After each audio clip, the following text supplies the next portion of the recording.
আমি যদি আমার ছেলেকেই ভালোবাসি, তাই আমি যদি ছেলের বউটাকে একটু ভালো রাখি, ছেলের বউটাকে ঝগড়াঝাটি কম করে ছেলের বউটাকে একটু ছাড় দেই, তাহলে কে ভালো থাকবে? বেসিক্যালি ছেলে।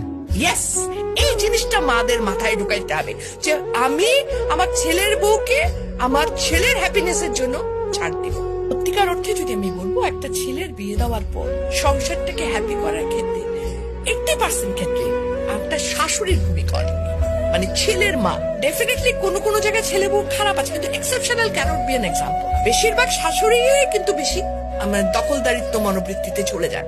এখানটায় যদি ওনারা একটু ছাড় দিতে পারেন, ওনারা যদি একটু মনে করেন যে না, একটা যখন আমি আমার মেয়ের জামাইকে বলছি কি যে আরে আমার মেয়ের জামাই কত ভালো, আমার মেয়েকে কিছুই করতে দেয় না, সারাদিন অফিস থেকে এসেও সে মেয়েকে রান্নায় হেল্প করে। আর ছেলের ব্যাপার হলে তখন আমরা বলতো কি ছেলের বউ সারাদিন ঘুমায় থাকে, আমার পোলা সে রান্না করে খাওয়ায়। একই মানুষ কিন্তু আমরা দু রকমের মনোবৃত্তিতে যাচ্ছি, তাই না? এই জায়গা থেকে আমাদের মেয়েদের বেরিয়ে আসতে হবে। ছেলে আমরা মেয়ের জামাই আসলে পোলাও কোরমার অভাব রাখি না, আর যখন ছেলের বউ তার 1/4 তো আমরা দেই না, ছেলের বউকে বলি এত নেলস তো ভালো না, আমিও তো বলছিলাম আমি তো এত খাইতাম না। সিরিয়াসলি কিন্তু ইট হ্যাপেন্স। কিন্তু মেয়ের জামার জন্য পোলাও কোরমা করতে যদি টাকা না থাকে, আমি ঋণ করে নিয়ে এসো খাওয়াবো। রিজনটা কি? রিজনটা আমি চাই আমার মেয়েটা ভালো থাকুক। মেয়ের জামাইকে খাতির করার মেন রিজন কিন্তু আমার মেয়ে ভালো থাকে, আর কিছু না।